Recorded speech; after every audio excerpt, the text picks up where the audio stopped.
Welcome to The Explainer. Today, we're looking at a super ambitious plan from a province in Pakistan to solve a problem that honestly, governments all over the world struggle with. Why do their big, expensive tech projects so often fail? It's a fascinating story of frustration, ambition, and one really radical idea. All right, let's start with a scenario that probably sounds familiar. A government decides to modernize, right? They pour huge amounts of money into new technology. But when the dust settles, the results are, well, not what anyone hoped for. The government's own proposal, which is what we're digging into, kicks off with this incredibly frank admission. They basically say, look, we've been spending a ton of money on tech, but our big projects just fizzle out. They don't work. And that, of course, raises the $1 million, or in this case, the billion rupee question that this whole document is built around. If it's not about a lack of money, and it's not for a lack of trying, then what is the real reason this cycle of failure just keeps repeating itself? Okay, so before you can even dream of a solution, you've got to get real about what's actually broken. Let's get into their diagnosis of the problem. So what did they find? Well, this is what's so interesting. The problem wasn't bad software or faulty servers. It was about people. It was about the structure. The core issues they identified were things like staff having outdated skills, projects that just weren't designed to last, and this is a big one, no clear career path to attract and keep top tech talent inside the civil service. It's a systemic issue, not a tech one. So in response to these really deep, systemic problems, the Government of Khyber Pakhtunkhwa came up with a pretty radical solution. This isn't about just buying a few new computers. It's about building a whole new type of public servant from the ground up. And the heart of this whole plan is something they call the e-governance service cadre. Now, don't think of this as just hiring a few more IT guys.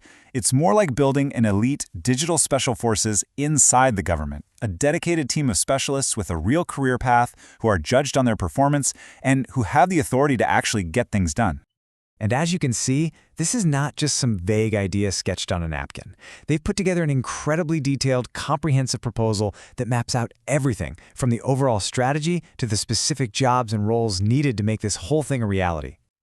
So what does this new digital corp actually look like? Let's take a peek under the hood and get into the nitty-gritty of the blueprint. First off, the sheer scale of this is just massive. The plan calls for creating nearly 1,400, that's 1,384, new specialist jobs across the province. This is not some small pilot project, it's a full-scale digital transformation. And this new workforce has a clear structure, kind of like a pyramid. At the very top, you've got the big picture thinkers, the directors of e-governance. They're the strategists. And then at the base, you have the hands-on implementers, the e-governance officers. They're the ones on the ground every day making sure things actually work. Now here's what I think is the really smart part. These new IT experts won't be isolated in some central tech department. Nope, they're going to be embedded in every single part of the government. Health, education, finance, you name it. The whole idea is to have that digital expertise exactly where it's needed, not locked away in some silo. And when I say they get specific, they get really specific. The proposal actually breaks down how many experts go to each office. We're talking about a detailed deployment plan that covers everyone from the Directorate of Fisheries to the Public Service Commission. It's a truly bottoms-up approach to this huge transformation. So what's the end game here? What is this all for? Is this just about having better IT, or is the goal something much, much bigger? Well, according to the proposal, the goal isn't just better tech. It's about fundamentally rewiring the entire relationship between citizens and the government.